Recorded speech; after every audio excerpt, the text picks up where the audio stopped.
I have been really enjoying playing the Callisto Protocol. I waited until they finally did the shader compilation update. So all of the terrible stutters you saw at the beginning, launch reviews, all that, they're gone. Although if you look at the performance right now, we're looking at the game at maxed out non-ray trace settings versus maxed out ray trace settings.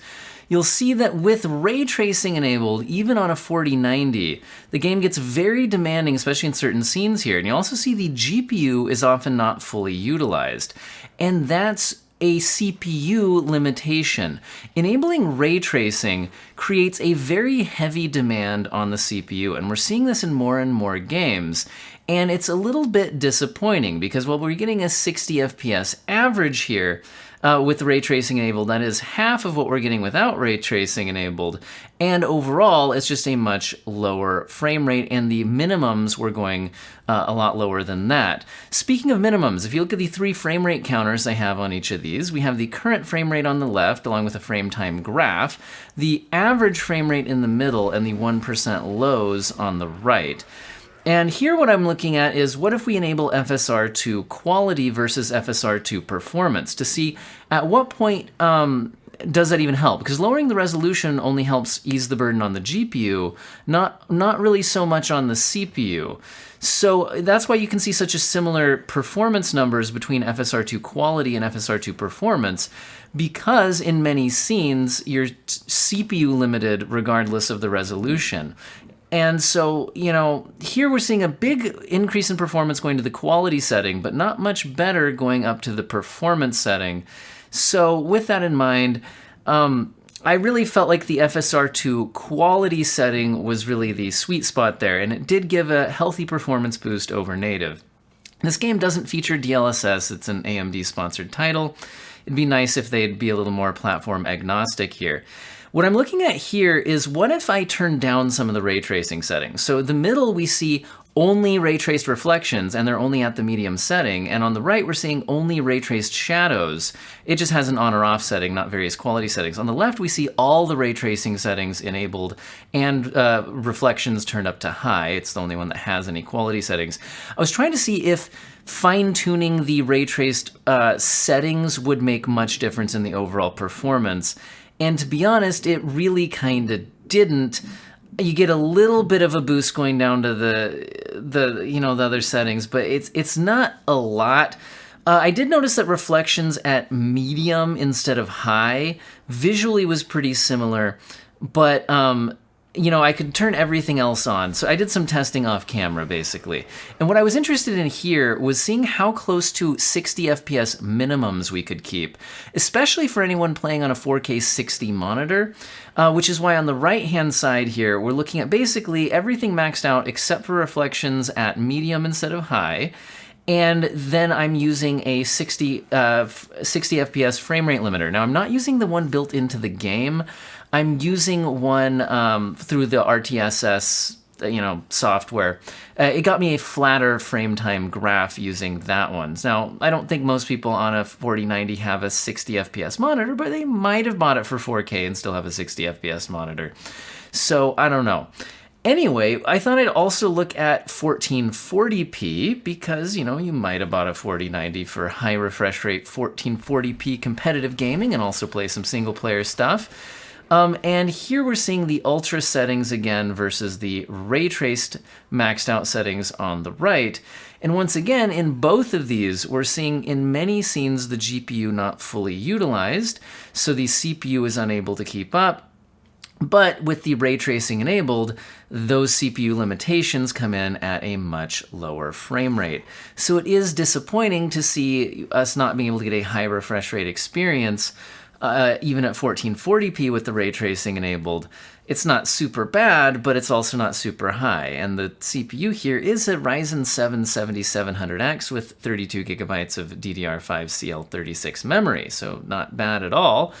What I wanted to look at here is if I did use FSR 2 at the quality setting, would it help at all? Because if we're CPU limited, lowering the resolution doesn't help much. Now, the thing is, in some scenes we're more CPU limited than others, which is why sometimes you'll see the left and the right basically delivering the same frame rate because we were just fully CPU limited. Whereas in other areas here, we are seeing it being a higher frame rate on the right with the FSR. Now, some of you might be wondering, how can you be CPU limited when the CPU is reporting 20% utilization? Well, that means the game is not parallelized enough to take advantage of all of the cores and threads, but if a single core or thread gets maxed out, the game cannot produce the next frame. It can't feed the GPU, so the GPU can't be fully utilized, and you are limited in performance by the CPU. In other words, a CPU with faster single core performance would actually give you better performance, whereas increasing your GPU would not. Some people call this an engine limit, but I don't think that's fair. I'm looking at 1080p just kind of for fun here. We're seeing native ultra settings on the left and maxed out ray trace settings at native on the right. Again, back to the CPU limitation, which we're definitely seeing here on both the left and the right. I think it is fair to call it a CPU limitation because like I said, it's the single thread of the CPU being the limiting factor. So a CPU with faster single thread performance would increase performance. And it's hard to completely parallelize games, although I feel like it would be really nice to see the CPU being more fully utilized here because this is a high-end, brand new CPU. And seeing it only deliver around 60 FPS with ray tracing enabled is a little bit disappointing, but this is not the only game where we're seeing that. Here I decided to look at all the different resolutions side by side. So you're seeing the 4K ray traced maximum settings at their native resolutions at 4K, 1440p, and 1080p. And you can see the similar performance between 1440p and 1080p because, again, the CPU limitation there. The 4K is usually performing worse because it is more of a GPU limitation in most scenes, although there is some CPU limitation coming in there as well. Remember, that's why I did think at 4K it made sense to use FSR2 at the quality setting, whereas at 1440p and 1080p, we were so CPU limited, I don't think it helped. Also, if you're on a weaker CPU, FSR2 might not help you as much even at 4K, just because you might already be at the limit of your CPU. Now here we're seeing the non-ray traced settings at 4K, 1440p, and 1080p native. And once again, we're seeing fairly similar performance in a lot of scenes between the 1440p and the 1080p, and that's just because the 4090 is so powerful that even a fast CPU like this eventually just is unable to keep up, and we reach a CPU limit. Although again, even without ray tracing, there's a few scenes here where I wish we could hit a higher total frame rate before seeing that limit. With our 1% lows down around 74 on the 1440p and 82 on the 1080p, I'd like to see those a lot higher, but it is what it is. Now, I think we should do some actual gameplay a bit before we go, and I'll give you some final thoughts. All right, I'll give you some final thoughts while I actually play the game a little bit on my actual save. First, let's look at the settings here. So overall, we're playing with basically almost everything maxed out. We're at 4K. Notice, by the way, the game looks way too bright if you use HDR, and also if you use anything other than the monitor sRGB. So definitely turn that down. Standards as high as lighting goes, this is all pretty much maxed out, except I turned ray trace reflections down to medium. And then all of this stuff is on. I do like the motion blur in this game. And AMD FSR2, we're on the quality setting because we did seem to be getting a good boost from that. And now let's just load up my actual save. Also, the drivers have been reinstalled. So this is all a fresh play of what I'm about to do here. So if we see any kind of frame rate spikes, here let me reset the frame rate averages and all that. If we see frame rate spikes and all that, well, you know, if there's still stutters, they'll show up here. All right, this guy wants us to get inside. Try to help the trapped worker.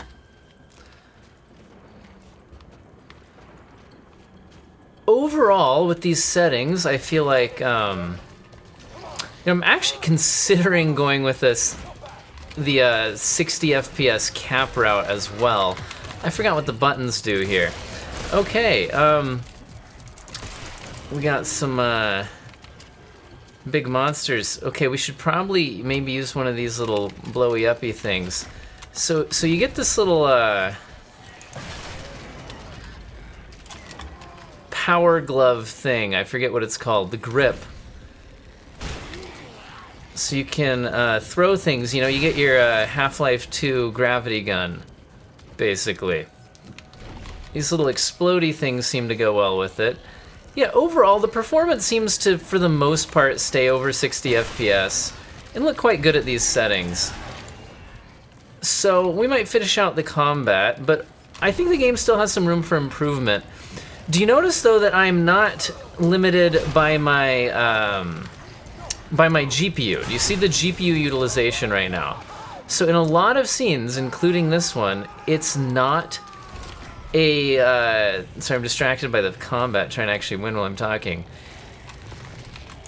It's not the GPU limit. The 4090 could do better, but it looks like the ray tracing just takes too big of a hit on the CPU side of things, and that's kind of unfortunate.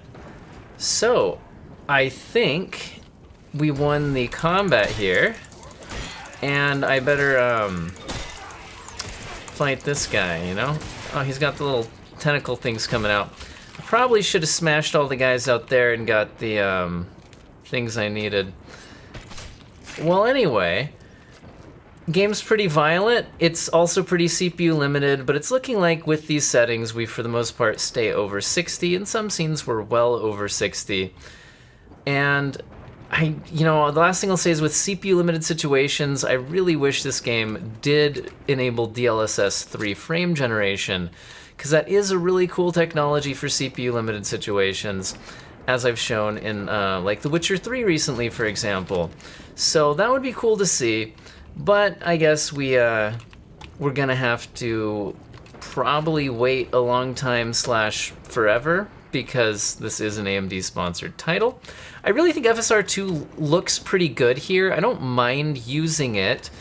It would be nice to be able to compare it to DLSS and have the option to do both. So I really don't like this whole sponsored title one way or the other, where, you know, I would rather that it support both, I guess is what I'm saying. So it'd be nice to have all of the features available, and to see if this is one of the games that would work well with DLSS 3, considering there's not a lot of HUD elements or anything like that. Because sometimes HUD elements don't play nicely with DLSS 3. It's also pretty slow paced. There's not a lot of really quick movement. And again, it was like in games like Spider-Man where I really didn't like it on that. But anyway, I'm just kind of rambling at this point. I'm just saying, I think that I wish they would either clean up the CPU utilization or enable something like DLSS 3 that might actually help with that, although I guess that doesn't really help most people, because most people don't have a 40 series GPU. Anyway, I'm very much enjoying the game, but it certainly has room for improvement, and we will leave it at that. Hope all of you have an excellent day.